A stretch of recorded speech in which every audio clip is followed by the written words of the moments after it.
Okay, this is the answer key for the Topic 7 test version 5. This is for 4th period.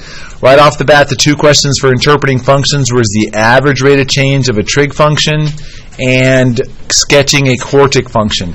Boys and girls, the concept here is you have to understand how A and B affect a cosine graph or a sine graph.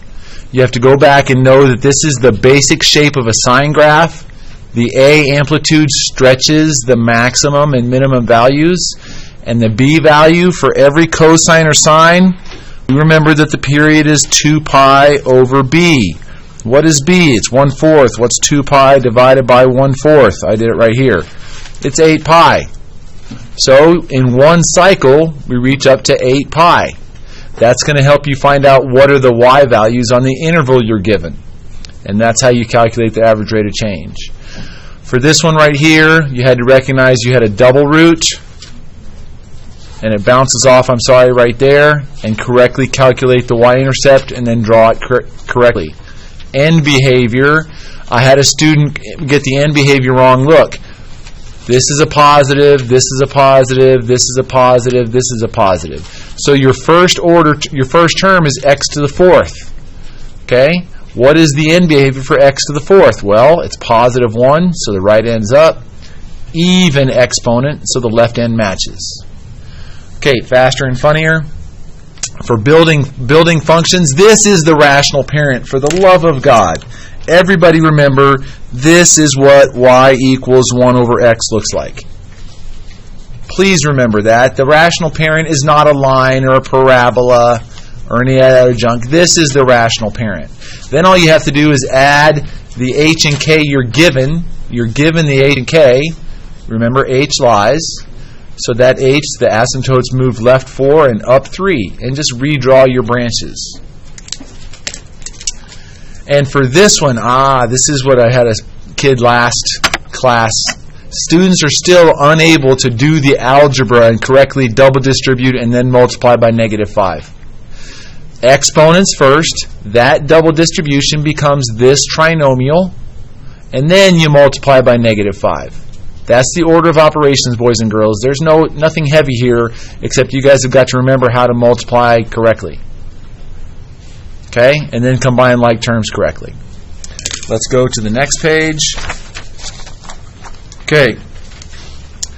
This one is really self-explanatory. You've got a product on top. So this is a product right here, and I'm subtracting the other product.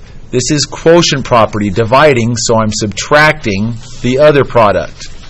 And I break this product into that plus, break this product into that plus. Okay, and then move the 6 from the exponent to right there, and move that 5 to right there. If you guys look at this, and then you can go backwards to that, you'll be set for either version you can get of the log properties question. The next one is solving using change of base. You've got to be able to convert this exponential correctly into a logarithmic, and then realize the change of base, the 15's on top and the 7's on the bottom, taking the common log of both, calculator, and you get that answer. Okay, we'll finish out this page before we go to the next video. Okay, I had to explain this to a student just a little while ago. If you can't memorize the unit circle, you deserve a 0 on trig functions. That's all I'm going to say. Three things about a trig function. The same way you remember that the sine function, the parent sine function, starts at the origin, and that's one cycle, you have to remember the parent cosine function starts off of the origin, and that's one cycle. So this is off of the midline, so that's why we're going to start with cosine. Then what do? You take the maximum value, which is right there at 10. The minimum value is 3. Amplitude is defined as half of the max minus the min. So it's half of 7, which is 3.5. Boom. A goes right there. And then to find the midline, all I did was go, okay, start at my minimum and add the amplitude. That's going to find my midline. 3 plus 3.5 is, boom, there's K, 6.5. And then what's the period? One cycle goes from there to there. Let's see, what's that number? I think that's an 8, right? There it is. Period for sine and cosine is always 2 pi over b. So 8 is the period. I look at it off the graph. 8 is the period. Solve for b. So these two change place. B is pi over 4. That number goes there. Done.